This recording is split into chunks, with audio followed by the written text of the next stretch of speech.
Баршаңызға сәлем достар. Бүгін сіздерге көкөністерді қысқа дейін қалай сақтау әдісімен бөлісетін боламын. Мен өзім көкөністерді дәл осы әдіспен сақтаймын.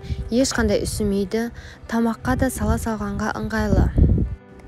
Каналымның дамуы үшін видеоны соңына дейін көріп, маған тіркеліп, жанындағы қоңыраушаны басуды ұмытпаңыздар. Сонда видеоны ең алғашқылардың бірі болып көре аласыздар.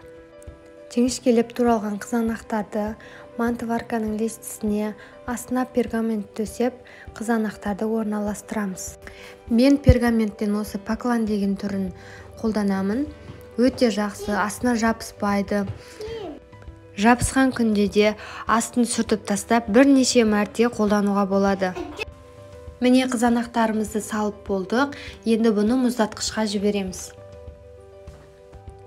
Қалған қызанақтарды күнделікті тамаққа дайын етіп, жуандау қылып турап аламын.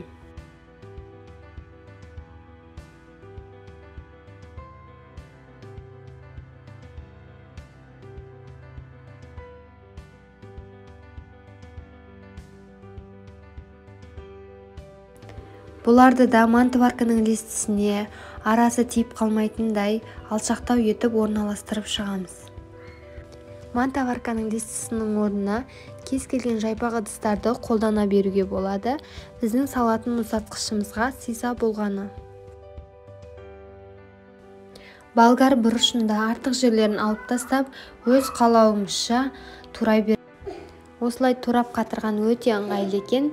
Тамаққа шетінен алып қоса беруге болады.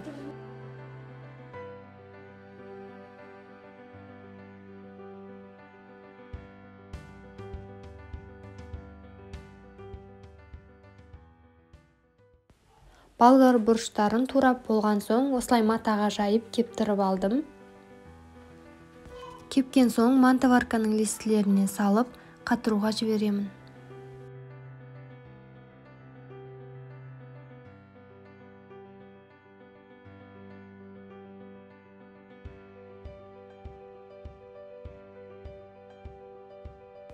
Мен толық қатып шықсын деп бір күн мұздатқышта ұстағанмын. Міне өздеріңіз көріп тұрғандай сақырлап бір-біріне жабыспай толық әдемі болып қатыпты. Енді оларды әрқайсысын жеке-жеке қолдануға ыңғайлы етіп пакетиктерге салып қоямын. Қызанақтарымыз да жеке-жеке бір-біріне жабыспай толық қатыпты.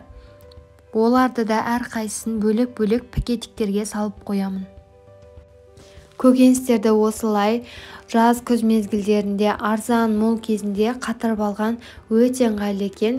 Себебі қыста мұздатқышыңыздан алып ойланбай тағамдарға қоса бересіз. Видеода қызанақ пен болгар бұрышын ғана түсіргенмін. Негізінен барлық көкөністерді осы әдіспен қатырып алуға болады. Видеом пайдалы болды деген сенімдемін. Сіздермен болған құрметпен Динара.